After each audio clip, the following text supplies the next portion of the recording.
Magandang hapon po sa inyong lahat. Piniriyaan tayo ng magandang weather para sa ating ourselves in prayer. I am Dr. Reverend Father Angelo Ibaste from the Roman Catholic Society of St. John the Baptist. I'm the Dean also of the School of Marriage and Family Laws of Pearl of the Orient Theological Seminary, Caritas in Dasmariñas, Cavite. Paminsan-minsan, mapapanood niyo ako sa Good Morning Kapatid, TV5. Doon sa segment ng Payong Kapatid. At sa Julius and Tintin, Babaw, para sa Pamilyang Pilipino, sa 1PH. At sa Billionaire News Channel. At sa EKMJS mo na yan. Pag merong trending na usapan tungkol sa relasyon, sa marriage, sa family, tayo po ay laging nandun. Ang mensahe ko today ay hindi lang para sa ating mag-asawa, kundi para sa inyo rin, ang mga singles, para maging ready kayo. At sa mga married couples din naman dito. Magsasurvey muna ako. Sino naniniwala sa perfect marriage? Taas ang kamay.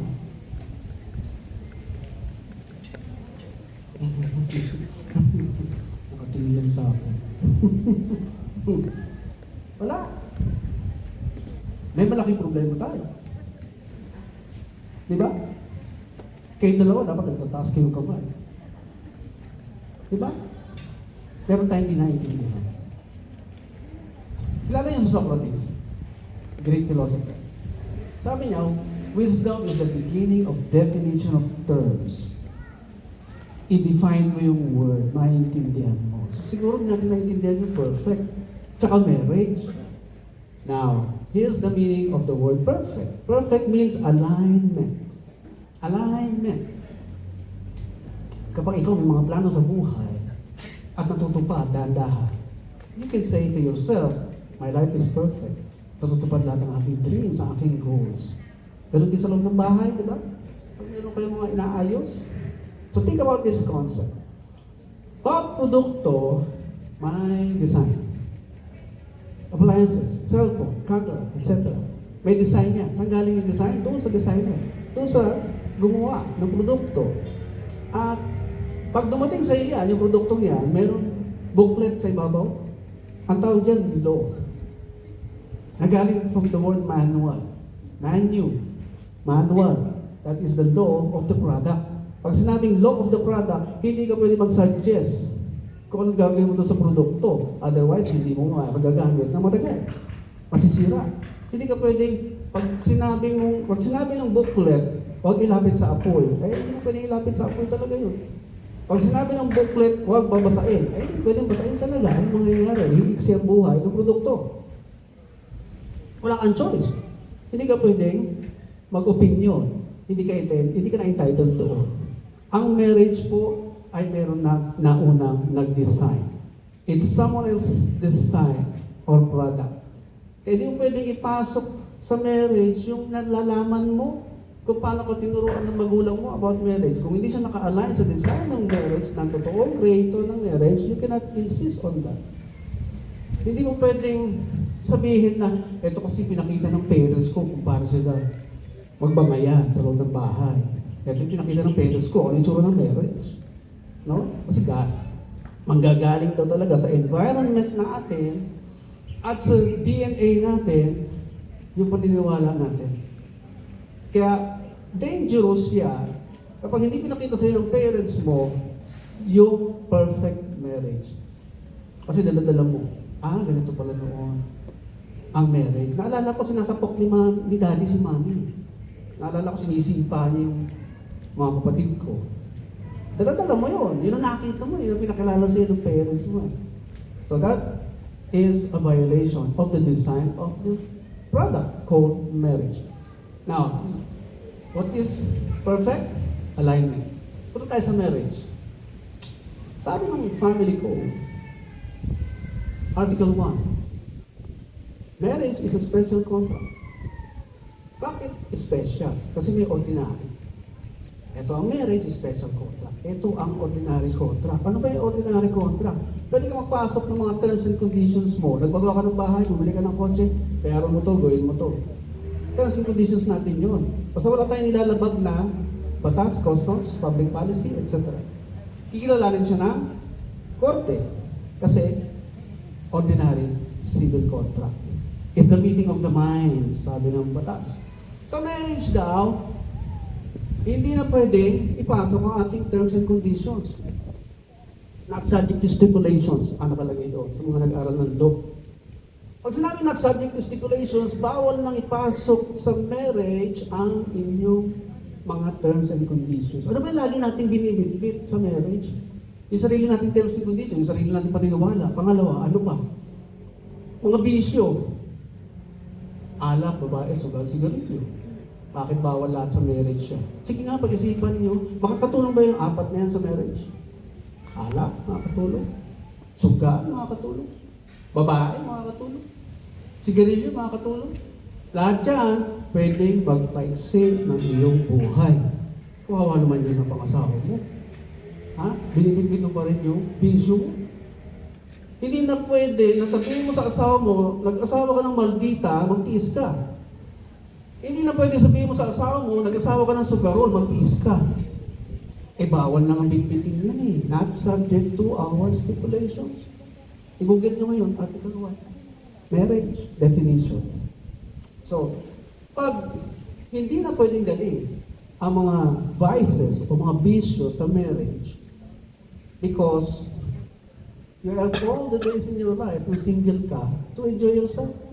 Diba? Sige, gawin mo lahat yan. Pasayahin mo sarili mo. Pero pag nag-asawa ka na, sino na ang pasasayahin mo? Asawa na. Sino na, Arcel? Asawa na. Iiwanan mo na lahat ng mga bagay na nagpapasaya sa'yo. Bawal na dali, bitbitin sa marriage. So marriage is a covenant, sabi kanina. Covenant, kasi hindi siya promise. Kasi yung ginagawa niyong dalawa, ngayon, sumpaan, hindi yan promises to each other. You're promising together to God. Because it's His product. It's not our product. It is not your product. And all you have to do is to comply with the design of the product. Pag sinabing, husbands, love your wives and do not be harsh to them. Hindi siya suggestion.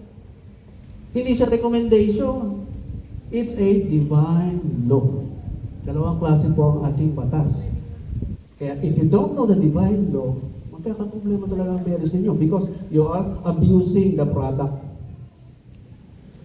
Saan ba galing ang salitang abuse? Galing sa abnormal use. You are using the product abnormally. Kaya nang-invento sa salitang abuse. Kaya pag sinisigaw mo asawa mo, pinupura mo asawa mo, you are abusing the product. Okay po? Clear? Tayo, pagtanong ulit ako mamaya. Magtataas na kayo ng kamay, ha? Meron pa, meaning ang marriage. Sabi ng mga eksperto, it's like a precious gem. Marriage is likened into a precious gem. Kaya nga merong silver, gold, diamond, tinutulad kayo sa ganun uri ng precious gem. You're both precious to God. Product kayo ng Diyos. Kaya, ang precious gems, nakapalat lang. Kinokolekta nila yan, di ba? At pinupurify. Paano pinupurify? Through pressure, through heat. Naalis sa tubig, dumi.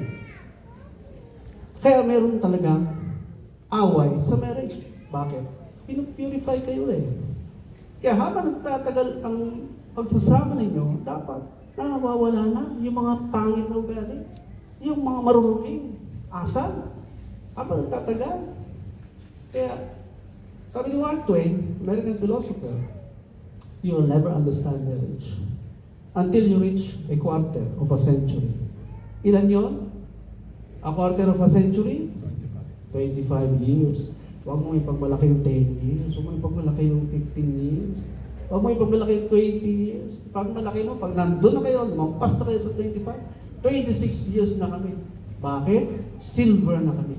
na tutunan na namin tanggalin yung lahat ng dumi sa aming mga ugali. Mga bisyo, wala na. Burado na. Kaya pag inisip niyong, stressful ang marriage. Pag na-expose ang asawa mo sa'yo, gigisingin yung natutulog mo sakit na may nanang mo sa magulang mo, sa lolo mo, 4 generations backwards. Magigising yan. Sa stress, nagsisimula ang ating mga sakit. At ang unang ang stress sa'yo, dahil siya pinakamalapit sa'yo, sa loob ng bahay, ay yung asawa mo. Kaya nga yung mga doktor, pag hindi na makita yung source, wala ka namang bisyo, ba't bigla ka nagkasakit? Na-stress siya. Ginising, natutulog sa sakit. Galing sa 4 generations niya. Kaya nga yung mga doktor, hindi makakuha yung source ng sakit mo, ang tatanungin na lang nila anong bisyo ng tatay mo?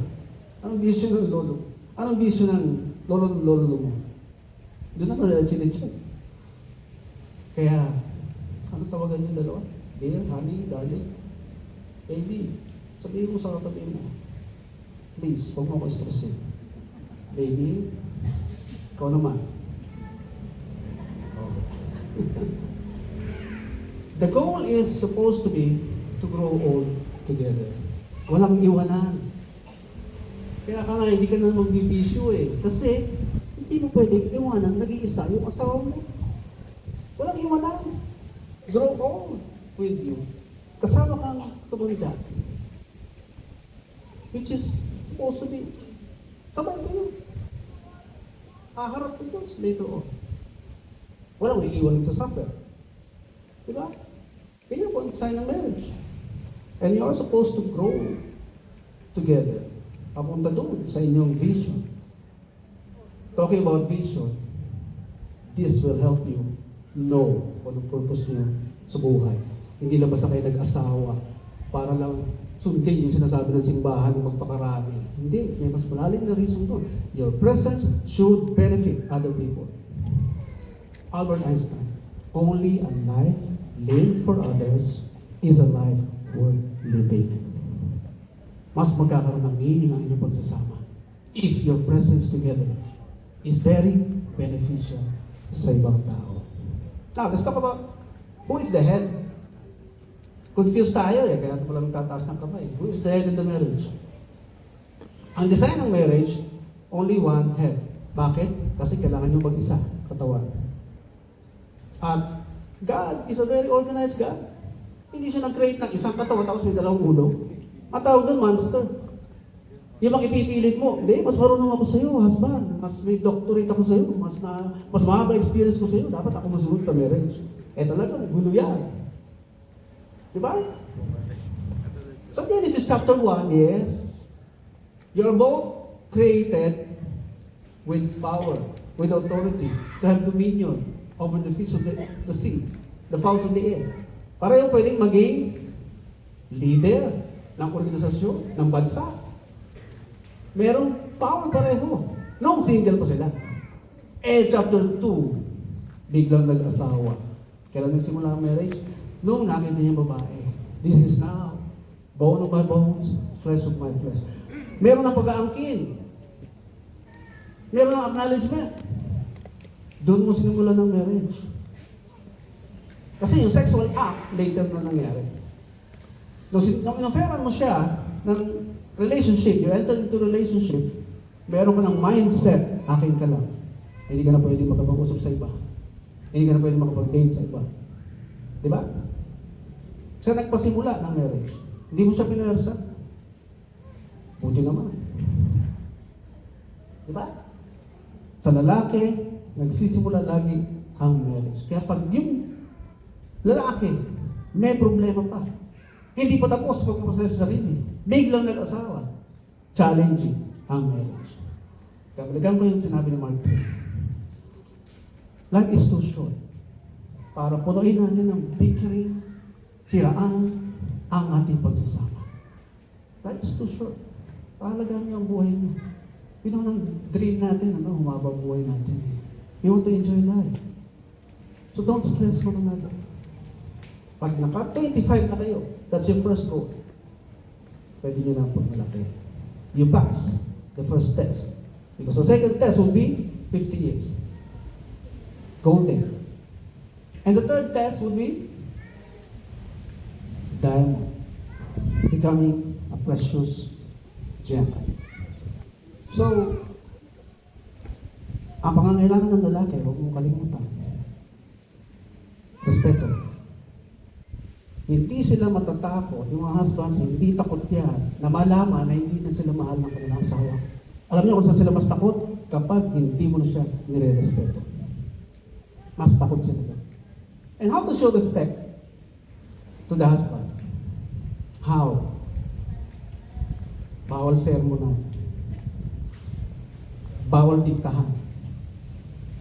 Walang lalaking pagka gusto patakbuhin ng babae ang buhay nila. Di ba na, mga sir? Walang lalaking gusto tatakbuhin ng babae ang buhay nila. Oh, you see? Narinig mo yun? Bawal i-ignore. Nagsasalita, tinalikuran mo, that's disrespect. Shopping ka ng shopping, hindi niya alam, that's disrespect. Kahit pa sarili mong pera. Oh. Layas ng layas, hindi niya alam, that's disrespect. Bakit? Katawan ka niya. Diba? Katawan ka na niya.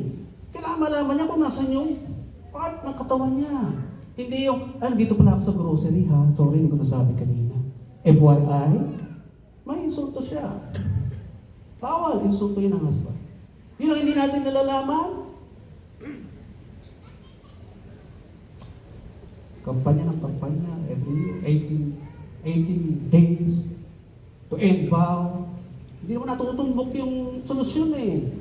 Babae ng babae kinakausap, ito rights mo, ito rights mo. Kung sabi niyo yung gumagawa ng kasalanan, yung mga lalaki, sila yung perpetrator eh. Inaaway ko yung Philippine Commission on Women. Kasi sa, pagkakampanya nila, tatapos sila ng pera sa Kararali, kakakabit ng tarpaulin.